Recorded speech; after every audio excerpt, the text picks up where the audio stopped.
এই মাসের গুরুত্বপূর্ণ একটি দিন হলো 10 তারিখ, মুহররমের 10 তারিখ, যেটাকে আমরা আশুরার দিন বলি, ইয়াউমে আশুরা।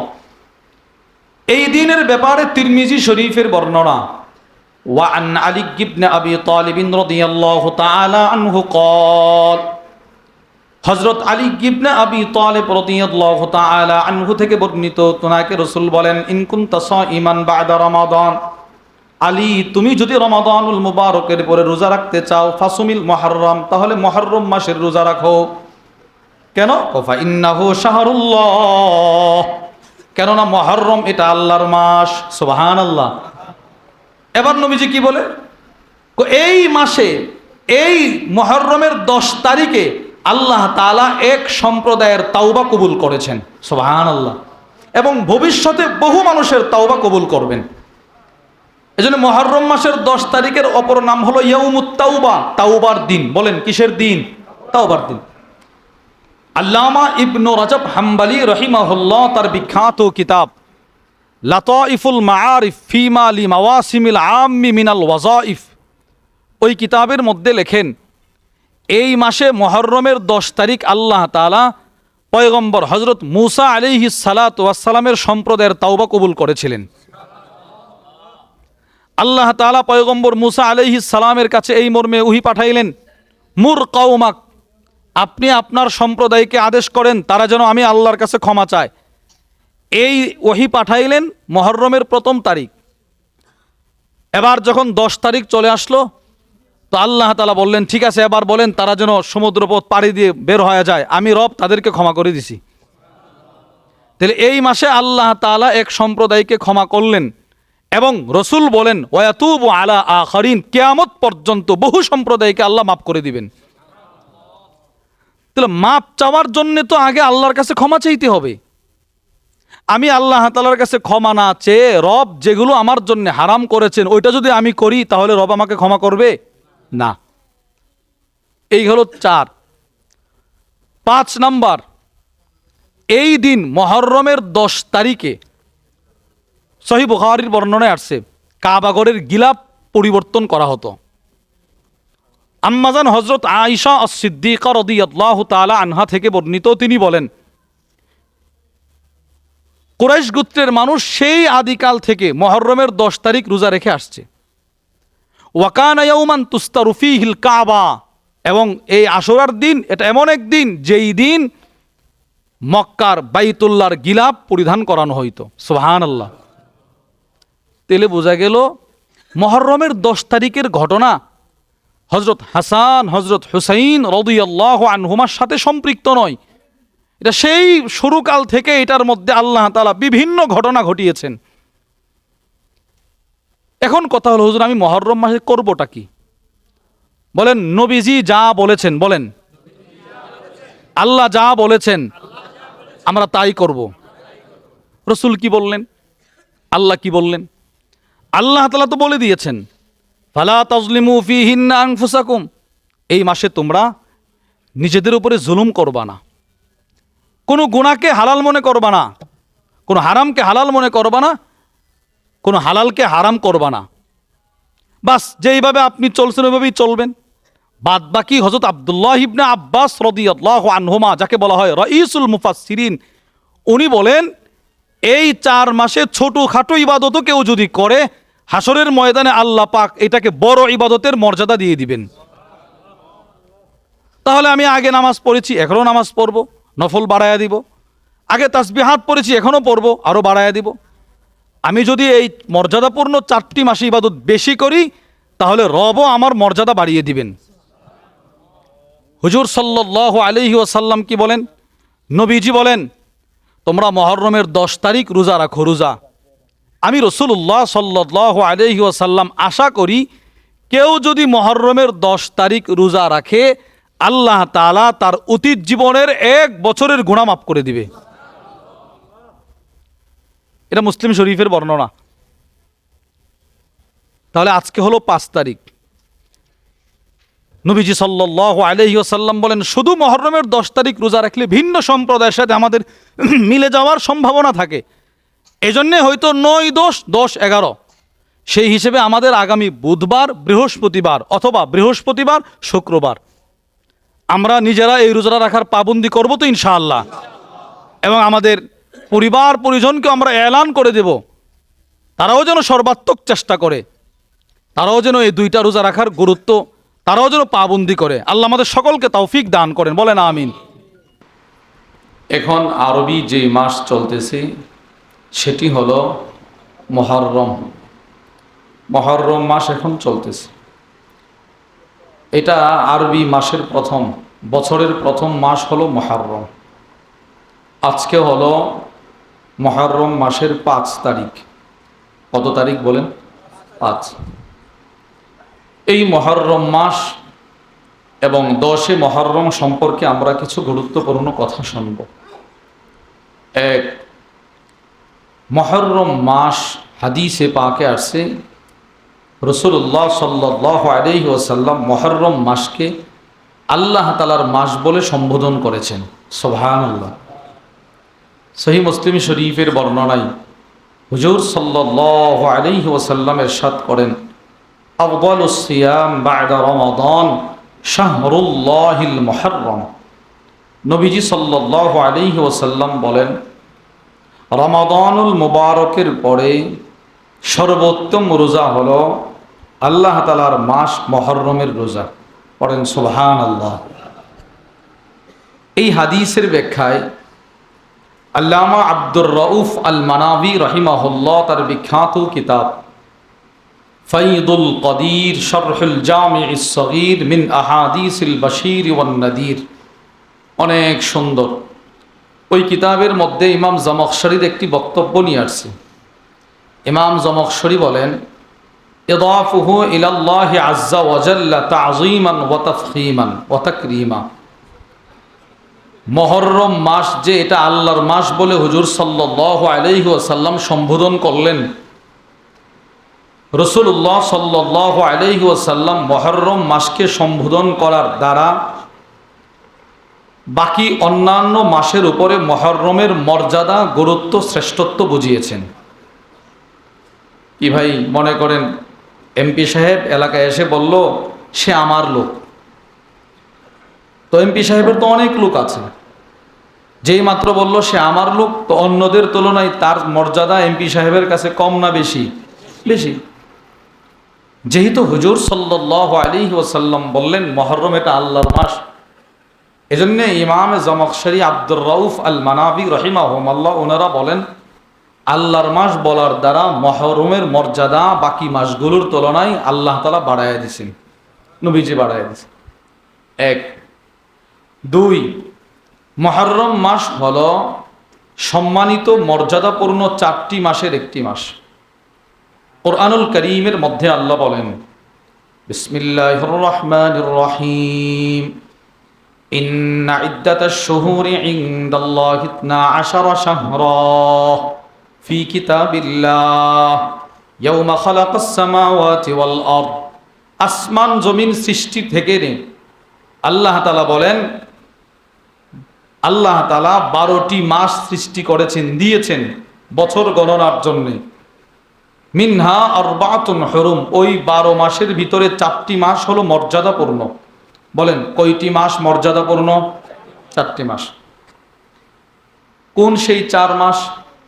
সহিহ মুসলিম শরীফের বর্ণনায় হুজুর সাল্লাল্লাহু আলাইহি ওয়াসাল্লাম বলেন, আসমান জমিন সৃষ্টির শুরু থেকে পৃথিবী চলতেছে, দিন চলতেছে, রাত চলতেছে, এর ভিতরে আল্লাহ তাআলা 4টি মাসকে মর্যাদা দিয়েছেন। 3টি হলো পরপর লাগাতার। আমার সাথে সবাই বলেন, বলেন যুলকাদা, বলেন। আমরা সকলে বলি জিলকদ, আচ্ছা এইভাবেই বলেন, জিলকদ, জিলহজ, মুহররম, রজব, যুলকাদা, যুলহিজ্জা, আল মুহররম, রজব। এই হলো 4টি মাস। তাহলে জিলকদ, জিলহজ, মুহররম 3টি কিন্তু পরপর। হ্যাঁ, এই রসুল বলেন এই 3টা লাগাতার। 4টা হলো রজব, এটা একটু পরে। এই হলো 4টি মাস মর্যাদাপূর্ণ মাস। এবার আল্লাহ তাআলা কি বলেন? ফালা তাজলিমু ফীহিন্না আনফুসাকুম, এই মর্যাদাপূর্ণ এই মাসগুলোতে তোমরা নিজেদের উপরে জুলুম করিও না, তোমরা জুলুম করবা না। নিজেদের উপরে জুলুম না করার অনেক অর্থ, তাফসীরের কিতাব থেকে আমরা কয়েকটি অর্থ শুনবো ইনশাআল্লাহ। এক, হযরত আব্দুল্লাহ ইবনে আব্বাস রাদিয়াল্লাহু তাআলা আনহুমা থেকে বর্ণিত, তিনি বলেন, আই জাআলাদ দামবা আযম ফীহিন্না, এই সম্মানিত 4টি মাসে ছোট গুনাহও যদি কেউ করে, এটা বড় গুনাহ হিসাবে আল্লাহর আদালতের কাঠগড়ায় দাঁড়াতে হবে। যেহেতু আল্লাহ মর্যাদা দিয়েছেন, ওখানে আপনি গুনাহ করতে পারবেন না। এর বিপরীত, ওয়াল আমাল আস-সালিহ ফীহিন্না আযম, এই 4 মাসে কেউ ছোট ইবাদত করলেও আল্লাহ তাআলা এর সওয়াব দিবে বড় ইবাদত করে। সুবহানাল্লাহ।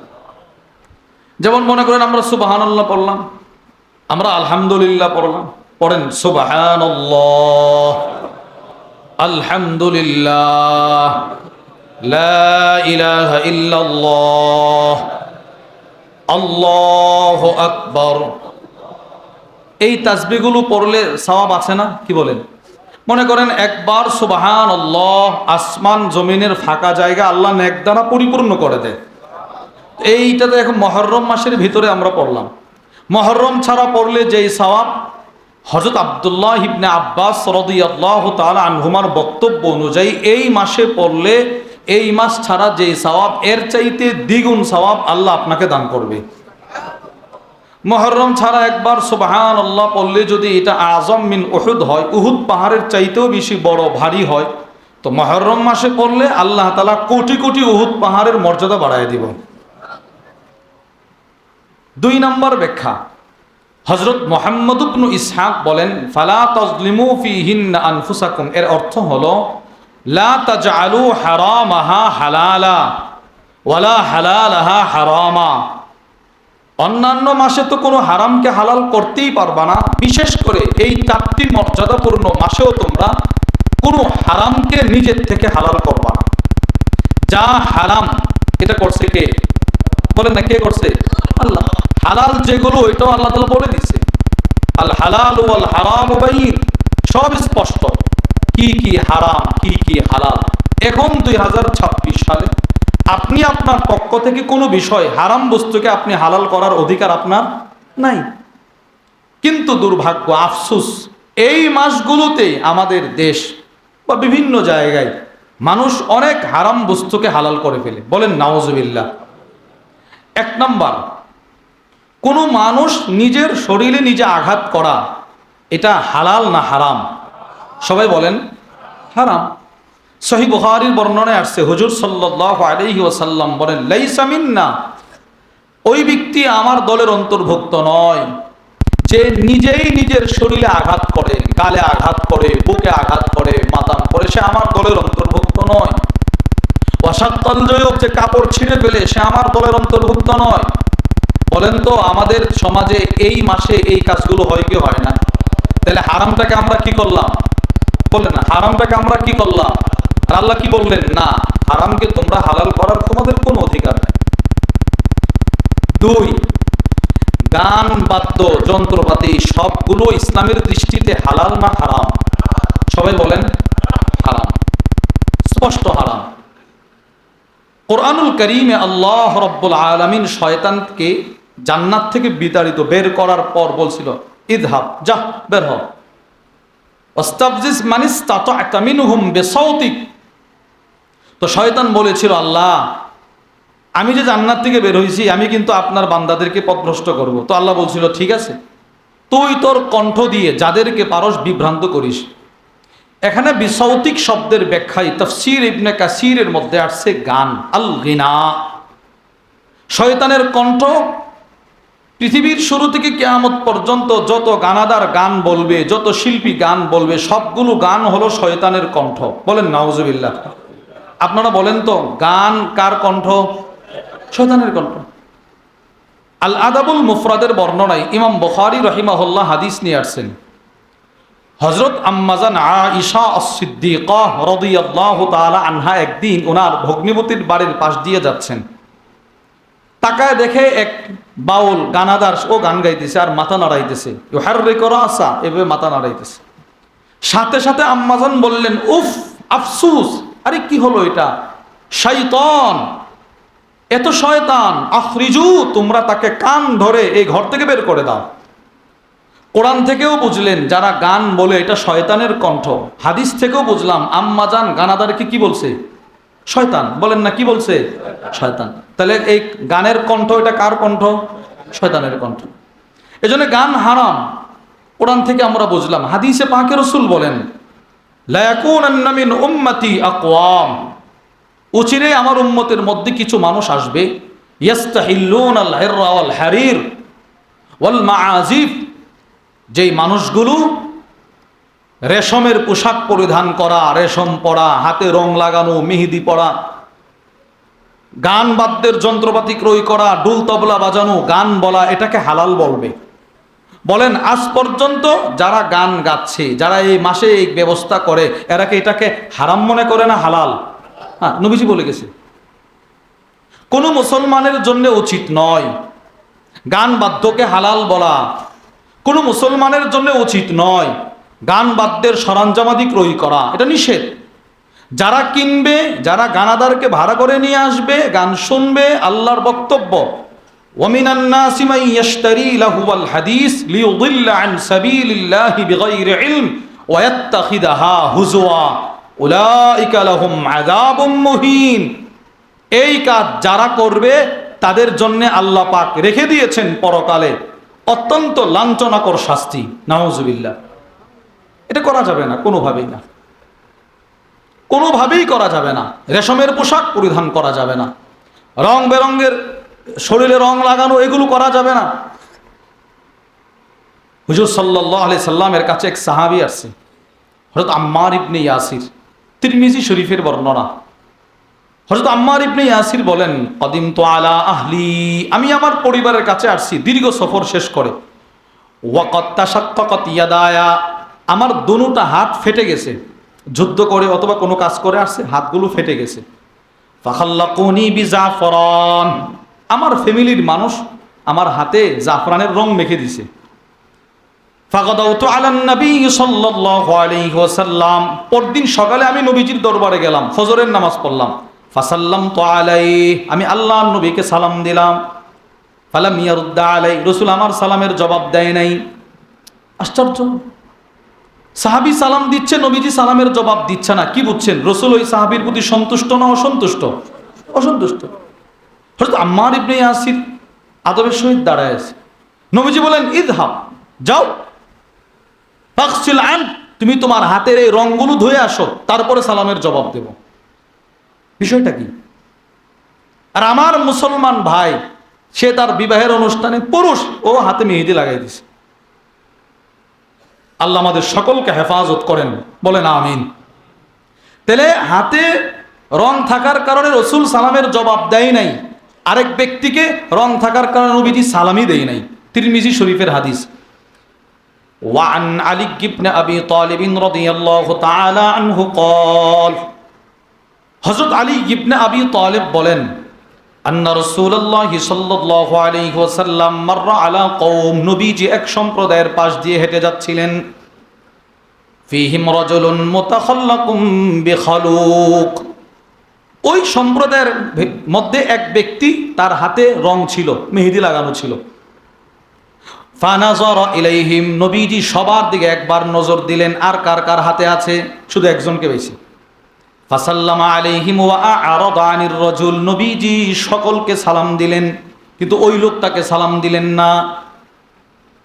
সে বুঝছে রাসূল আমার প্রতি অসন্তুষ্ট।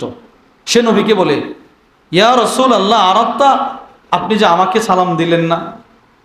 নবীজি বলে, বাইনা আইনাইহি জামরা, এই তাকে আমি কিভাবে সালাম দেব, তার দুই চোখের মাঝখানে জাহান্নামের আগুন। আমি যেটা নিষেধ করলাম সেইটা আমার সামনে করে দাঁড়ায় আছে, আমি তাকে কিভাবে সালাম দেব?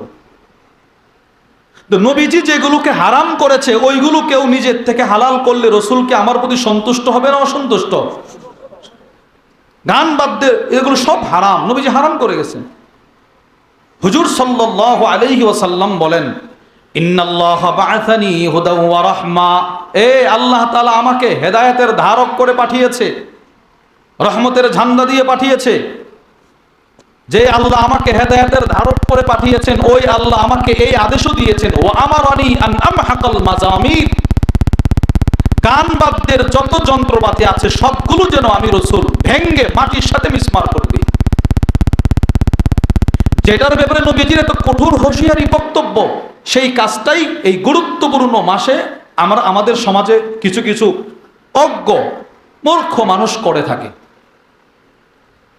এই ডোল তবলা বাজাইতেছে, এরা মনে করতেছে সওয়াবের কাজ করতেছি। বলেন এটা কি সওয়াবের কাজ না গুনাহের কাজ? শুধু কি গুনাহ না জঘন্য গুনাহ? জঘন্য গুনাহ। হুজুর সাল্লাল্লাহু আলাইহি ওয়াসাল্লাম নিষেধ করেছেন। আমাদের হানাফি মাযহাবের ইমাম আবু ইউসুফ রাহিমাহুল্লাহ, ইমাম মুহাম্মদ রাহিমাহুল্লাহ, শামসুদ্দিন আস-সারাখসি রাহিমাহুল্লাহ, ওনাদের বক্তব্য হলো ইন্নাস সামাআ ফুসকুন, গান শোনা তো অপরাধ, ওয়াত তালাদ্দুদ বিহি কুফ, কেউ যদি গান শুনে মজা নেয় তো তার ঈমান চলে যাবে। বলেন না নাউজুবিল্লাহ। কত বড় জঘন্য অপরাধ। আল্লাহ আমাদের সকলকে হেফাজত করেন, বলেন আমিন। তাহলে প্রিয় ভাইয়েরা আমার, যে কথাটা বলতেছিলাম, হযরত মুহাম্মদ ইবনে ইসহাক রাহিমাহুল্লাহ তিনি বলেন, তোমরা এই মাসে কোনো হারামকে হালাল করবা না, কোনো হালালকে হারাম করবা না। আমাদের দেশের একটা কোন সংস্কার হলো, মুহররম মাস ঢুকলে ভালো মন্দ খাওয়া নিষেধ, খাওয়া যাবে না, নিরামিষ খাও, শুধু এই নরমাল খাবার খাও না, এটার কোনো ভিত্তি নাই। তাহলে আমি হারামকে হালাল করতেছি, হালালকে হারাম করতেছি। কি বলেন, এটা আমাদের দেশে হয় কি হয় না? বলেন না, চলে কি চলে না? চলতেছে। তাহলে এক নম্বর, মুহররম মাস এটা কার মাস? সবাই বলেন না কার মাস? দুই, এটা চারটি মর্যাদাপূর্ণ মাসের অন্যতম মুহররম। এই মাসে আল্লাহ তাআলা বহু ঘটনা ঘটিয়েছেন। এই মাসের গুরুত্বপূর্ণ একটি দিন হলো 10 তারিখ, মুহররমের 10 তারিখ, যেটাকে আমরা আশুরার দিন বলি, ইয়াউমে আশুরা। এই দিনের ব্যাপারে তিরমিজি শরীফের বর্ণনা, ওয়া আন আলী ইবনে আবি তালিব রাদিয়াল্লাহু তাআলা আনহু قال, হযরত আলী ইবনে আবি তালিব রাদিয়াল্লাহু তাআলা আনহু থেকে বর্ণিত, তোনাকে রাসূল বলেন, ইন কুনতা সাইমান বা'দা রমাদান, আলী তুমি যদি রমাদানুল মুবারকের পরে রোজা রাখতে চাও, ফাসুমিল মুহররম, তাহলে মুহররম মাসের রোজা রাখো। কেন? ফা ইন্নাহু শাহরুল্লাহ, কেননা মুহররম এটা আল্লাহর মাস। সুবহানাল্লাহ। এবার নবীজি কি বলে, এই মাসে এই মুহররমের 10 তারিখে আল্লাহ তাআলা এক সম্প্রদায়ের তাওবা কবুল করেছেন। সুবহানাল্লাহ। এবং ভবিষ্যতে বহু মানুষের তাওবা কবুল করবেন। এজন্য মুহররম মাসের 10 তারিখের অপর নাম হলো ইয়াউমুত তাওবা, তাওবার দিন। বলেন কিসের দিন? তাওবার দিন। আল্লামা ইবনু রাজব হাম্বলি রহিমাহুল্লাহ তার বিখ্যাত কিতাব লাতাইফুল মাআরিফ ফিমা লিমাওয়াসিমিল আম্মি মিনাল ওয়াজাইফ, ওই কিতাবের মধ্যে লেখেন, এই মাসে মুহররমের 10 তারিখ আল্লাহ তাআলা পয়গম্বর হযরত মূসা আলাইহিস সালাতু ওয়াস সালামের সম্প্রদায়ের তাওবা কবুল করেছিলেন। আল্লাহ তাআলা পয়গম্বর মূসা আলাইহিস সালামের কাছে এই মর্মে ওহী পাঠাইলেন, মুর কওমাক, আপনি আপনার সম্প্রদায়কে আদেশ করেন তারা যেন আমি আল্লাহর কাছে ক্ষমা চায়। এই ওহী পাঠাইলেন মুহররমের 1ম তারিখ। এবার যখন 10 তারিখ চলে আসলো, তো আল্লাহ তাআলা বললেন, ঠিক আছে এবার বলেন তারা যেন সমুদ্রপথ পাড়ি দিয়ে বের হয়ে যায়, আমি রব তাদেরকে ক্ষমা করে দিছি। তাহলে এই মাসে আল্লাহ তাআলা এক সম্প্রদায়কে ক্ষমা করলেন এবং রসুল বলেন, ওয়াতুবু আলা আখারিন, কিয়ামত পর্যন্ত বহু সম্প্রদায়কে আল্লাহ মাফ করে দিবেন। তাহলে মাপ চাওয়ার জন্য তো আগে আল্লাহর কাছে ক্ষমা চাইতে হবে। আমি আল্লাহ তাআলার কাছে ক্ষমা না চেয়ে রব যেগুলো আমার জন্য হারাম করেছেন ওইটা যদি আমি করি, তাহলে রব আমাকে ক্ষমা করবে না। এই হলো 4। 5 নাম্বার, এই দিন মুহররমের 10 তারিখে সহিহ বুখারীর বর্ণনায় আসছে, কাবাগরের গিলাফ পরিবর্তন করা হতো। আম্মাজান হযরত আয়েশা আস-সিদ্দিকা রাদিয়াল্লাহু তাআলা আনহা থেকে বর্ণিত, তিনি বলেন, কুরাইশ গোত্রের মানুষ সেই আদিকাল থেকে মুহররমের 10 তারিখ রোজা রেখে আসছে। ওয়া কানা ইয়াওমান তুস্তারু ফীহিল কাবা, এবং এই আশুরার দিন এটা এমন এক দিন যেই দিন মক্কার বাইতুল্লাহর গিলাফ পরিধান করানো হইতো। সুবহানাল্লাহ। তেলে বোঝা গেল মুহররমের 10 তারিখের ঘটনা হযরত হাসান হযরত হুসাইন রাদিয়াল্লাহু আনহুমার সাথে সম্পৃক্ত নয়। এটা সেই শুরুকাল থেকে এটার মধ্যে আল্লাহ তাআলা বিভিন্ন ঘটনা ঘটিয়েছেন। এখন কথা হলো, হুজুর আমি মুহররম মাসে করবটা কি? বলেন নবীজি যা বলেছেন, বলেন আল্লাহ যা বলেছেন আমরা তাই করব। রাসূল কি বললেন, আল্লাহ কি বললেন?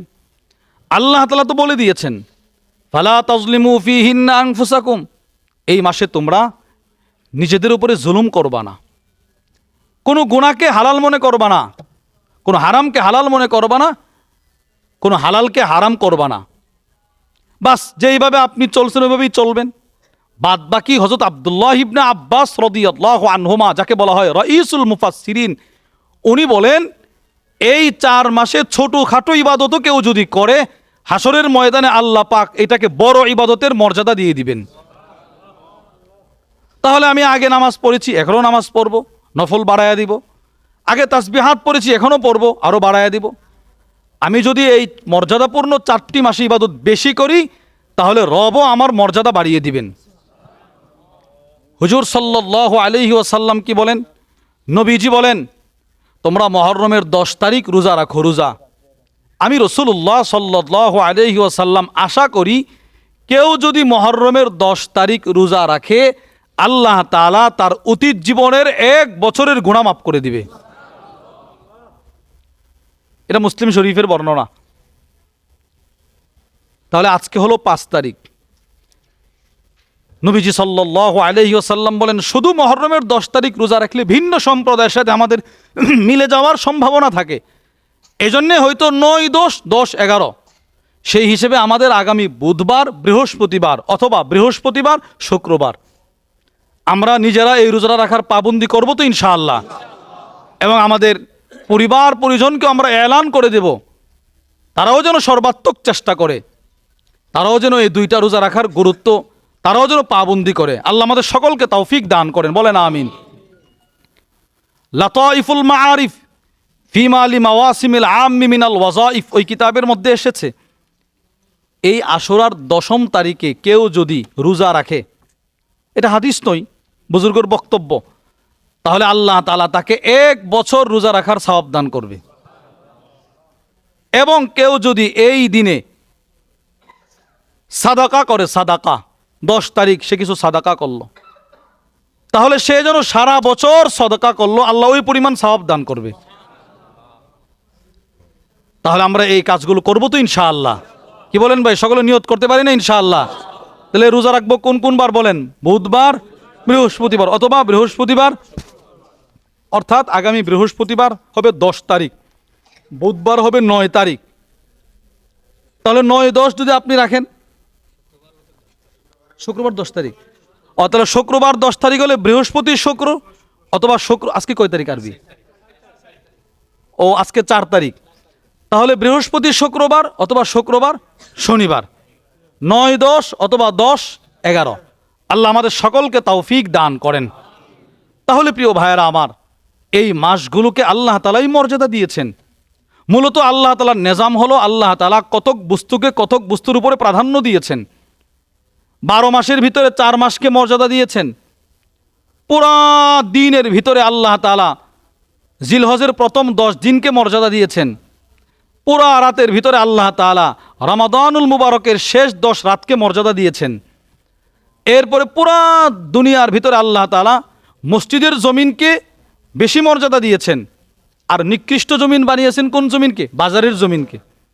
সমস্ত আসমানি কিতাবের ভিতরে আল্লাহ তাআলা কোরআনুল কারীমকে সর্বশ্রেষ্ঠ কিতাব ঘোষণা করেছেন। তিরমিজি শরীফের বর্ণনায় হুজুর সাল্লাল্লাহু আলাইহি ওয়াসাল্লামের ইরশাদ করেন, আল্লাহ তাআলার কোরআন, ফাদলুল কোরআন আলা সাইরিল কালাম কাফাদলিল্লাহি আলা খলকি। সমস্ত আসমানি কিতাবের উপরে কোরআনুল কারীমের শ্রেষ্ঠত্ব, সমস্ত মাখলুকাতের উপরে আল্লাহর শ্রেষ্ঠত্ব যেমন আসমানি কিতাবের উপরে কোরআনুল কারীমের শ্রেষ্ঠত্ব তেমন। আচ্ছা, আমাদের তুলনায় আল্লাহ তাআলার শ্রেষ্ঠত্ব এটা কি কেউ আমরা কল্পনা করতে পারি? আল্লাহ তাআলা তো আল্লাহ তাআলা, না, রব্বুল আলামিনের শ্রেষ্ঠত্ব মাখলুকাতের তুলনায় যেমন, সমস্ত আসমানি কিতাবের তুলনায় কোরআনুল কারীমের শ্রেষ্ঠত্ব তেমন। সমস্ত জমিনের ভিতরে মসজিদের জমিনের দাম বেশি, কিন্তু আফসোস যেই জমিনের দাম সবচাইতে বেশি ওই জমিন খালি পড়ে থাকে, আর যেই জমিনের দাম যেই জমিনের কোনো দাম নাই, নিকৃষ্ট, ওই জমিন ভরপুর। কি বলেন, বাজারে মানুষ বেশি না মসজিদে মানুষ বেশি না বাজারে? বাজারে। অথচ শ্রেষ্ঠ জমিন আল্লাহর কাছে কোনটি? মসজিদ। হযরত সাহাবা ইকরাম রিদওয়ানুল্লাহি তাআলা আলাইহিম আজমাইন ওনারা মসজিদের জমিনটাকেই বেশি প্রাধান্য দিছেন। হযরত জুবাইর ইবনুল আওয়ামের ছেলের ব্যাপারে, আব্দুল্লাহর ব্যাপারে আসছে, ওনাকে বলা হতো মসজিদের কবুতর। বলেন, ওনাকে কি বলা হতো? কবুতর। কেন? উনি সবচাইতে বেশি মসজিদে সময় দিতেন, সবচাইতে বেশি সময় দিতেন মসজিদে। এই ফজরের সময় ঢুকছে, জোহরের সময় ঢুকলো, আসরের সময়। ওনার বাড়িতে মেহমান আসলে এরা তাকায় থাকতো, এই ওনার মসজিদের সামনে গিয়ে দাঁড়ায় থাকতো, কখন ওনাকে মসজিদ থেকে বের করবে, কখন বের করবে। লাগবে না, সবাই কষ্ট করতেছে, থাক।